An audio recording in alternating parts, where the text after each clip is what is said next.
Hi, my name is Sandy Chung, President of the American Academy of Pediatrics. Thank you so much for having me here today. Today I'll be talking about a very serious topic, preventing youth suicide. I have nothing to disclose.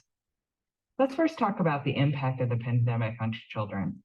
COVID-19 and the efforts to mitigate the spread of the disease resulted in social isolation, parental morbidity and mortality, removal of support systems, and financial strain. All of these are known risk factors for poor mental health. We also know that COVID-19, the disease, had a significant impact on morbidity and mortality of people, especially adults and the elderly. As of May 1st of 2022, over 10 million children have lost a caregiver or a parent because of COVID-19, leaving over 7 million children orphaned, as according to the World Health Organization. The consequences of orphanhood can last a lifetime, as we know, and we must pay special attention to these children to ensure that they achieve optimal health. In the United States, in the fall of 2021, the American Academy of Pediatrics, the American Academy of Child and Adolescent Psychiatry, and the Children's Hospital Association all declared a national emergency in child and adolescent mental health. And then last fall, in 2022, we renewed that declaration. In our country, childhood mental health is not a new issue, and that is probably true in Mexico as well. And here you can see, according to the Center for Disease Control in the United States, that the trend for feeling hopeless or sad for our high schoolers, experiencing poor mental health, thinking about suicide, or even making a plan or trying to attempt suicide, all of these have been trending in the wrong direction.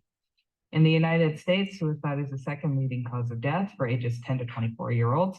And during the pandemic, even though during the pandemic, we really saw a drop in the number of children coming to emergency rooms for medical illnesses, we actually saw quite an increase in children showing up to the emergency room with mental health emergencies. This not only included adolescents, but our young school-age children as well. And pediatricians are seeing it in our practices. When we asked our pediatricians who had experienced or been exposed to a patient who had suicide, 92% of our pediatricians said that they've had a patient tell them that they've been thinking about suicide. 80% have had a patient who have tried suicide, and then 48% have had a patient attempt or die by suicide just in the past year. So to help that, the American Academy of Pediatrics, along with multiple organizations, came together to develop a blueprint for youth suicide prevention. This document's available for free online, so I highly recommend that you take a look at it if you haven't had a chance to see it before. As pediatricians, we have a unique opportunity to intervene early in the way that we think about preventing suicide and in improving youth mental health. We see children over their lifespan. We see them from a developmental perspective, and we grow up with them, and we know their families, and we know where they live, and we know how they live often. And so we as pediatricians have a unique opportunity in suicide prevention, not only when they're adolescents and maybe contemplating this, but much before. And I think that's one of the exciting parts about being a pediatrician is our opportunity to take care of these kids longitudinally and recognizing mental health concerns earlier and intervening. Most of the people, when they have done surveys, when asked, did they see, or when their families were asked, did they see a medical professional before they tried attempting suicide and actually completed suicide? 80% of teenagers visited a healthcare provider the year before they tried to kill themselves or actually succeeded in committing suicide. 38% of teenagers actually had seen a primary care provider in the last month prior to committing suicide. So the bottom line message is that we can make a difference by screening for suicide risk in the medical setting. There are multiple ways to think about how to do this. In our blueprint for youth suicide prevention, we break it down into 3 tiers. So the first and the broadest of this upside down pyramid is screening. So by screening, that doesn't take very long, and it's an opportunity for us to begin that conversation. The second part of that tier is for those who say that they have been thinking about suicide or may even have a plan, that we need to do a safety assessment in order to ensure that they are okay. That does take longer and can be outsourced if there are resources in your community to do that, but there are ways to do that in practice. And then the bottom of the pyramid are those who are seriously at risk, where we need more intervention, which includes a full mental health evaluation, which may be inpatient or outpatient, depending on the level of risk. So there is a difference between screening and assessment. Screening is essentially trying to identify in a very broad basis across the population who might be at risk. And a screening is typically a standardized screening and can be done on paper, can be done verbally or done on a computer, depending on how you do assessments now for any type of screening. Once you identify through a screening that someone may be at risk, then an assessment is more comprehensive. And this is where we determine what level of risk the child is at, whether or not there's immediate risk of danger, and then guides us on next steps. So the screening, let's talk about that for a bit. So what age should we start to screen? There are multiple ages, of course, where this can happen. We know that it can be most common in our adolescents and our young adults. And however, unfortunately, we're seeing more and more kids who are younger who have contemplated suicide. And sometimes the question is whether or not they are truly suicidal or if they're having thoughts. I remember once when my youngest son, I have 4 kids, when my youngest son, when he was 7, said, I don't know why I'm here. And he was very sad. But understanding that, is that a suicidal question, or is it just a way for a child expressing that he has feelings and he has concerns and he's feeling sad, and how can we help to intervene appropriately? Anyone who's trained can do this suicide screening. Here we have some recommendations, and of course, I would make it appropriate for your clinic population or your health system population. But generally, our adolescents 12 years and older, universal screening can be appropriate. For your younger children, if there are signs or symptoms or concerns, then screening would also be appropriate. Under age 8, maybe less appropriate to do a suicide screen. There aren't many really gold standard screening tests that have been validated for that age group. So it may be more of a conversation to see whether or not this is truly a suicidal thought or behavior or a symptom of something else. An example screening tool is the ASQ test, so Ask Suicide Screening Questionnaire. This is different than the developmental questionnaire. We have another one called ASQ for development. This is different. This is specifically for suicide. And again, if you go out, you can find this online. It's free. You can Google it to get it. I would highly recommend it. As you can see, it's not very long, but however, it is important to know that if you get a positive answer, that you need to know what to do. And so again, the Blueprint for Youth Suicide Prevention has all of these steps in there. And so I'm going through them in my talk, but feel free to download that. You can find that on our website at aap.org so that you can go through it. It has all of the steps and the processes. And then also AAP has policy in place, which you can also refer to. So you can also just screen for depression. In my practice, I run a large practice and we screen for depression. And so we use something called the PHQ-9, which we use to screen for depression symptoms. And then the last questions, or last 2 questions, ask about suicide screening. And so you absolutely can. You can use that as a suicide screener. However, what I would recommend, though, is that if you get a positive answer on the PHQ-9, that you then give the ASQ to get more information. The depression screening questionnaire may or may not pick it up also because of the way the questions are worded. So if you're truly trying to screen for suicide risk, a suicide risk screening tool like the ASQ would be much better. And again, there are alternatives to this as well. And so I would highly recommend taking a look at what's available and then deciding what makes sense for your practice. But when a patient screens positive, that's when your heart drops and you start to worry about your patient. And then you also know that this is going to be a much deeper conversation in your day at the clinic. It is important to realize that not every patient who is having suicidal ideation is an emergency. You may be thinking about hurting yourself, but you may not have a plan, or you may not truly intend to do it. And so that is where the assessment part comes in. So there are some things that we need to do if we know that someone is suicidal. For example, making sure that they have a one-on-one sitter, removing devices, making sure that they're being monitored for a period of time. That may not be necessary if someone is just thinking about suicide. So that's where the assessment is truly important. So that's tier 2. And so the brief suicide safety assessment is the next step. So why do we do a safety assessment? Obviously it's important that we want to make sure, obviously, the child is safe and that the family also understands what to do if a child is contemplating suicide. One of the issues in the United States, and it may be where you are as well, is that we don't have enough people to take care of children who have mental health conditions. The pandemic has exacerbated a pre-existing mental health crisis where we have so many young people who are anxious, depressed, and maybe contemplating hurting themselves that we don't have enough resources, meaning we don't have enough therapists, we don't have enough psychiatrists, we don't have enough inpatient beds to take all of the children who are just thinking about hurting themselves.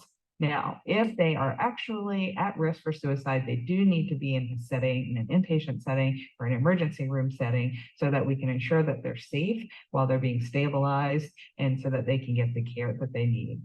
And so all of this conversation is really to help us think about, well, when we see a child who is thinking about hurting themselves, when do we pull the alarm? When do we say, oh, this is a problem, this child needs to be hospitalized or in the emergency room?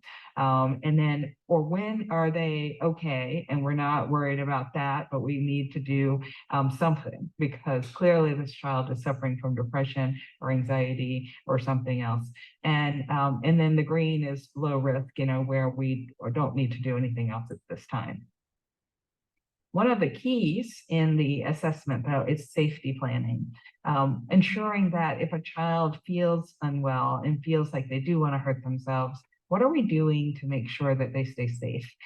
Similar to how you might think about, wearing seat belts in a car or putting a fence around a pool, to make sure that children stay safe in various situations. It's the same idea. We want to make sure that the family can ensure that their child is safe and is not going to hurt themselves successfully while they're in this this hopefully temporary moment where they are thinking about hurting themselves.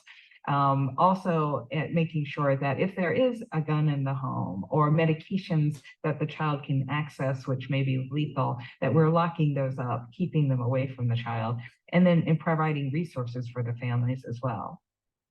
So if you do want to embark upon this, it's a big deal. I have a large practice, and it's important that if you want to address suicide and suicidal safety, that we as providers are adequately trained and that there are people in your practice who want to focus on this. It's not easy, but it's completely doable.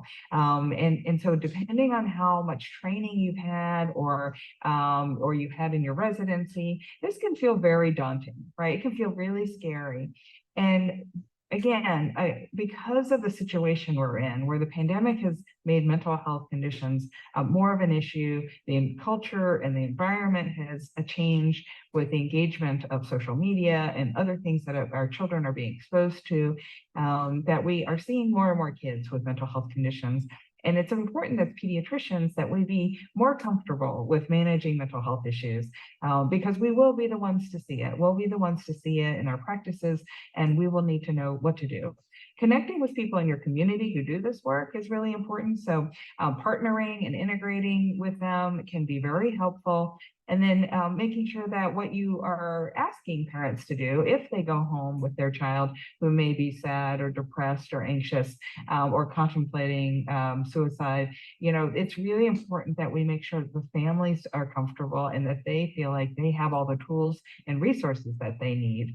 So training is super important, not just for yourself, but for your staff as well. There are things that we would love to see in place. I mean, in the best magical wand type of environment, we could wave a magic wand and say there's plenty of access to mental health care providers. Let's make sure that we have, that we just refer and somebody will do it for us. That, of course, is a long-term hope, but today it may not be in place. And so, again, through the blueprint, take a look at it. There are lots of different things to do in order to get ready to do this work. And then once you're doing this work, skills and tools for you to be able to use. Focusing and partnering with your community and schools is also incredibly important. Often these young people will be identified in school as having depression or anxiety symptoms, or maybe contemplating suicide. And they may reach out to you, the pediatric provider, to ask for help. And so having those partnerships is really important.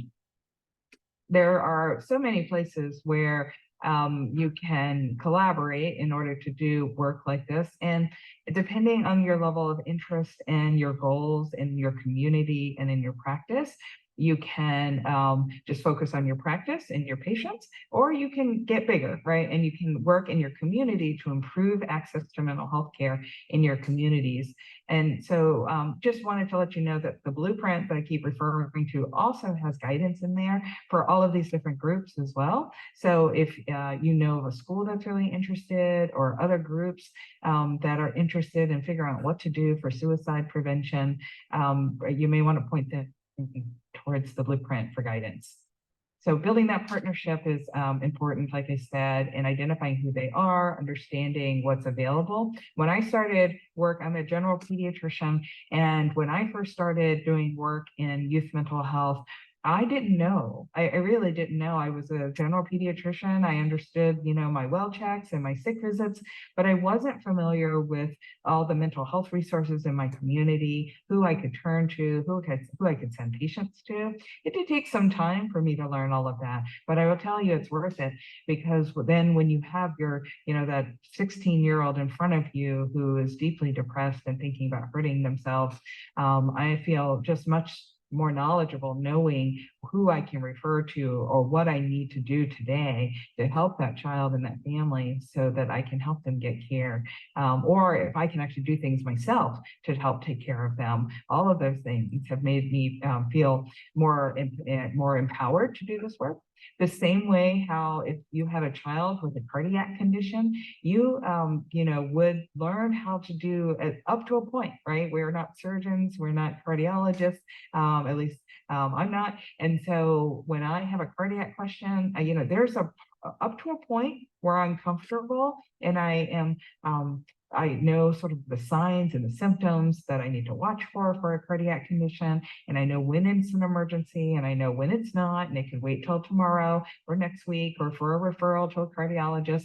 And that's where you want to try to get yourself to, and your colleagues to, for mental health. When do we know when we can get ourselves to a point where we know what to do, and then there's a point where we don't know what to do, and then we have to refer to our specialists.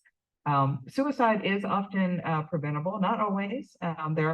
We are still understanding how people are more prone to suicide, who's more likely to be successful in completing suicide. But sometimes it's preventable, and it's important for us to be able to focus on that, because as I mentioned, suicide is the second leading cause of death for us for our 10 to 24-year-olds. And there are more people who die from suicide than from many of our medical conditions. In fact, if you add up the next 5 to 8 medical conditions that cause young people to die, there are more children who die from suicide than if you added up all of those other conditions together that cause death in children. And so we really need to focus on this. This is a pediatric issue.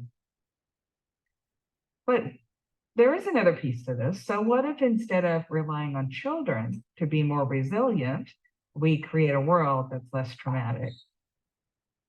So when we talk about youth mental health, I think preventing suicide in our offices, in our clinics, are incredibly important. But it is important for us as pediatricians and as child health advocates to focus on what is happening in the world around our children and our young people that is leading them potentially down this path.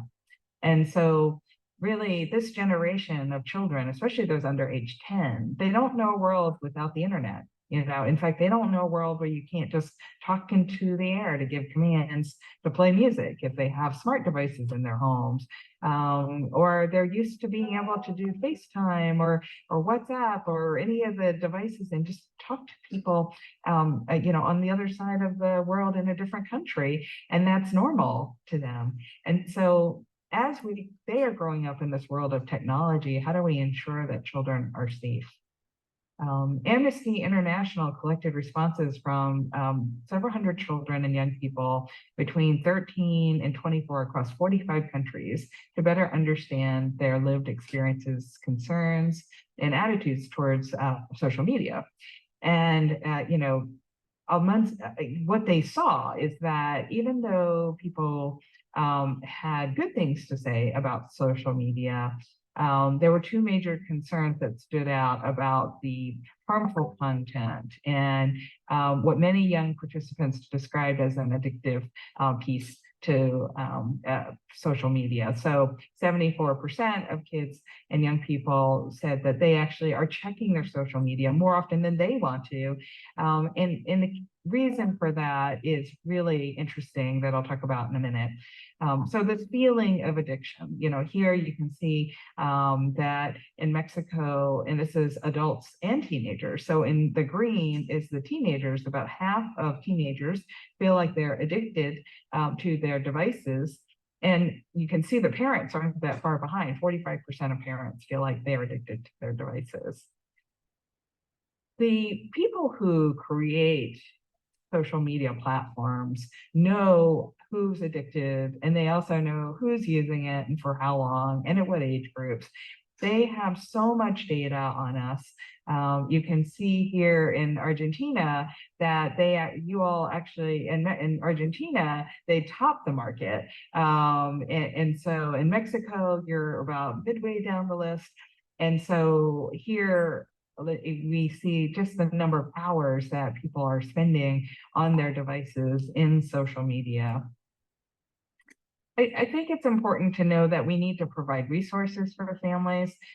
This is a platform that we put together on our parent-facing website, healthychildren.org, which is both in English and Spanish, to help families create a media plan for their children and set limits. When we look at social media, we know that there's some benefits, that children can find people like them, young adults who, especially those who are in marginalized populations, can find like-minded friends. And in fact, 90% of teenagers, when we ask them, they're actually talking to their real life friends just on social media. And so the idea that social media is all bad is not true. There are some benefits to social media, and that ability to connect is really important.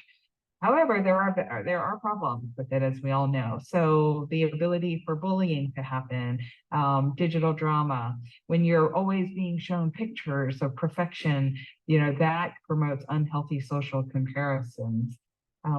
This is not something that is something that's happening because of the internet per se.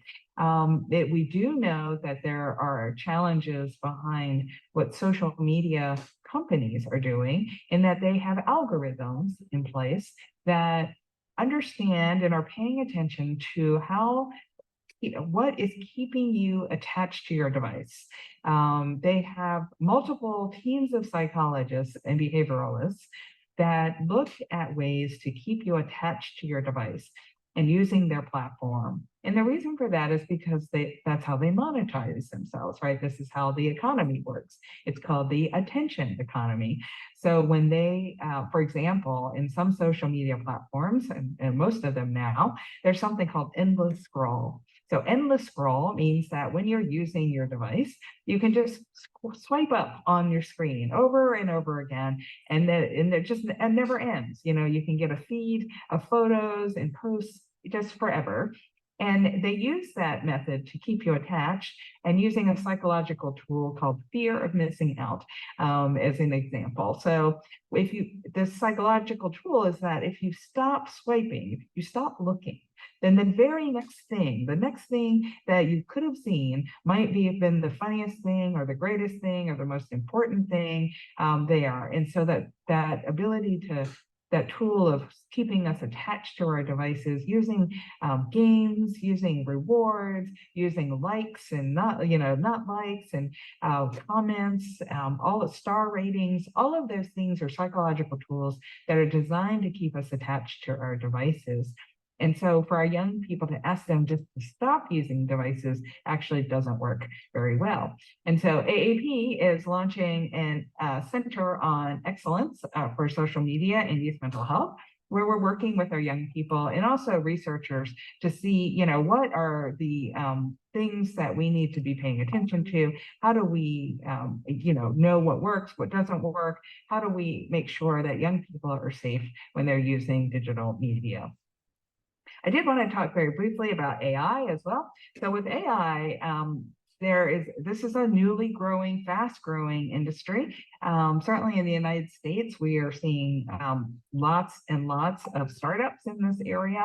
And so it is important for us to pay attention to this as pediatricians. So you can see on this picture, this young girl is looking at the sort of egg-shaped device. What this device does, it exists today, is it records a parent's voice, a parent talking. And with that, it can then use the parent's voice to talk and to tell stories. And the idea behind the device is that it can tell your child bedtime stories using your own voice, the parent's voice. And, one has to wonder why you would want that. But, the thing is that when a child is hearing their parent's voice coming out of a device, chances are they may eventually develop feelings towards that device. And I know that sounds maybe far-fetched, but if you have any kind of a smart device on your phone, or if you have a watch that's smart or anything like that, if you've ever talked to it and tried to give it a command, and then you've gotten upset because it didn't quite understand you properly, right? And then you repeat your command maybe, and you may get, louder or whatever, but basically you're interacting with it like it's alive, like it's a thing, and you're having feelings towards it. And so it's not that unusual for us to think about what that might look like. And so if you remember I said in social media that the idea there is to keep your attention to a device, so the attention economy. In AI, it's called the relationship economy. So in that case, what they're trying to do is the AI that gets you attached to it the fastest is the winner. And they will be monetizing that. And so this is truly a challenge. And in many AI devices, you can talk to, favorite characters, you can talk to historical characters, you can even create your own AI friend, and Instagram or Snapchat, you can do that already. And so when there is an artificial intelligence device that is aimed at children, geared towards children, it is important that we, as pediatricians, as the experts on childhood development and early childhood brain development, that we are a part of that conversation so that we can ensure that this is going to be safe for children.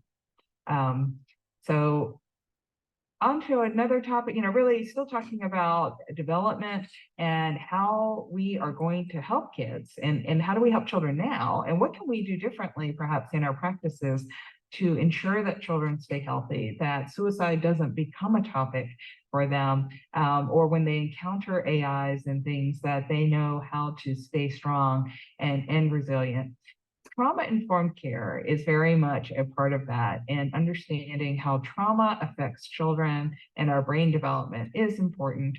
Hopefully you've had some exposure to this, but if not, just understanding that when we think about trauma, most children have been through some form of trauma, and we also know that when you've been exposed to trauma, that it has an impact on your brain development. So developing a trauma-informed approach in our practices is really critical. So to start with, we need to think about, well, what does trauma do to us physiologically? Toxic stress, hopefully, is a concept you've heard of before. So you can have good stress, right? And so giving a talk, for example, that's a good stress. I can, it makes me practice, it makes me get ready for a talk, it helps me to get the presentation together. A little bit of stress is not bad. Tolerable stress is where things are a little more challenging, but it's still tolerable and it can be okay.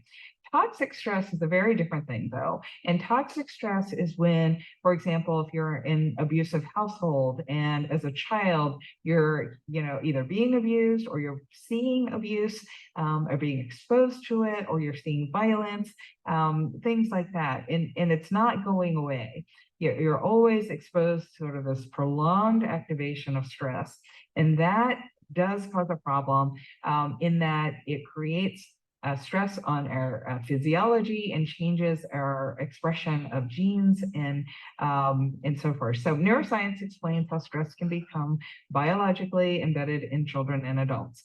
And we all know about the fight, flight, freeze response that happens, when we're exposed to something very scary, like if there's a bear in our tracks when we're in our primitive days, that exposure to the bear was important for us to know that we needed to run away, or we needed to fight the bear, or we needed to freeze and not move and hope he went away, right? So those responses were very appropriate when that was the kind of stress that was being exposed to us. However, life has changed, so unless you're out hiking, where bears are, that's not really a thing anymore. But when we see other things that are threatening, we still have the same response. So our brains have a physiologic mechanism where we express epinephrine and norepinephrine and cortisol in response to being exposed to a threat, or we may go down the freeze pathway instead. The challenge is, though, that over time, that prolonged exposure to cortisol and other neurotransmitters are harmful. They're harmful to our brains, especially when we're little and we're still growing our brains. We know that it has physiologic effects to our immune systems. It has a physiologic expressed to our genetic expression. And so childhood trauma can actually lead to adult disease. And so how do we fight against that? What can we do? What can we teach parents to help mitigate against that? And what we've learned through science is that we can help. And the way that we do that is through building relationships. And why does this work? Well, there's another pathway. And so when biology has the answer, right, it turns out that in addition to the fight, flight, freeze response, there's a fourth response, and that's called the affiliate response. And it's mediated by the hormone oxytocin in certain brain structures, and that's called the affiliate network. And what happens is that this network, which includes the amygdala and parts of the midbrain, is that it helps to mitigate the impacts of those harmful long-term exposures to cortisol, for example, and helps to mitigate that response and helps to mediate the response to our immune systems and our genetic expression and the like. Sorry that on the slide that reference is a little out of in the wrong spot, but either way, the concept is that oxytocin can be very protective. And so when we're talking to families and we see, for example, a child that's misbehaving and the parents are struggling, the question is not what is wrong with you for the child, but what happened to you? What happened to you growing up that has resulted in creating the circumstance and the behavior that you're in? And also to focus on what's wrong with you. What is that child really good at? How can we ensure that that we're focusing on the positives and the strength-based approach? That's also true for the parents, because the parents are asking for our advice. And again, often we start to think about, well, what can we tell them is wrong with their parenting approach? That's not actually what we want to do. We actually want to talk about what's wrong with them and maybe what happened to the parents that led them to be thinking this way or feeling this way. Stress, and anxiety also manifests differently in different people. So below the iceberg line, you can see here we may be feeling things like anxiety, being jealous, being uncomfortable, being ashamed. But what happens is that our behavior, our outward behavior to the rest of the world looks more like anger or lack of focus or not sleeping well or avoidance, over planning. So it is important for us to interpret behaviors based on what feelings may be underneath that. So to sort of summarize that, what is key and most important, so the factors which predispose children to positive outcomes in the face of adversity, the single most common factor for children is that one safe, stable, committed relationship with a supportive parent, caregiver, or adult. And through a child's lifetime, that can be different adults.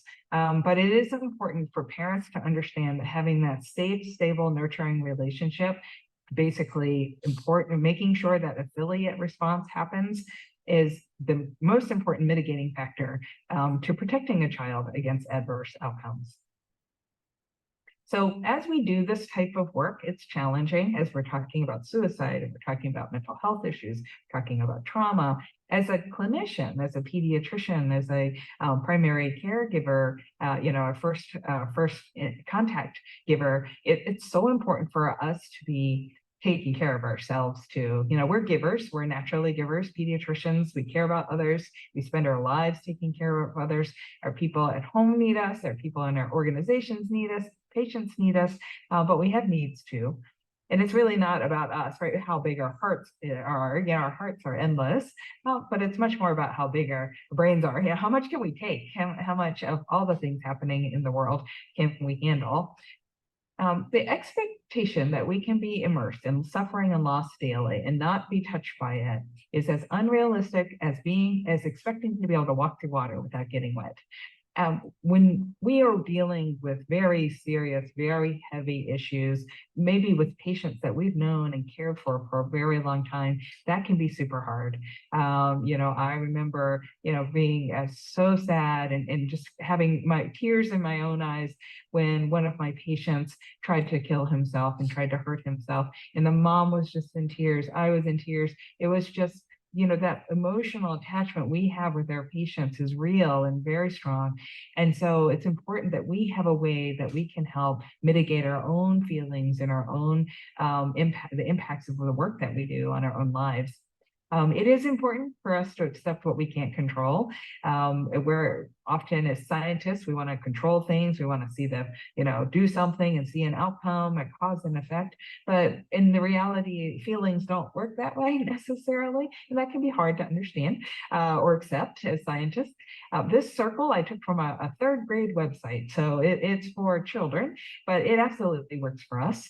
The things we can control are our own words, our own actions, things that we do, that we can control our own behaviors, but we can't control our other people's behaviors and other people's thoughts and what's happening in other people's feelings, what they do. And so it's important to not try to feel things, if you can help it, based on other people's behaviors. We can focus only on ourselves.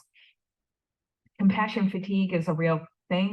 Moral injury is another topic that can impact our own well-being.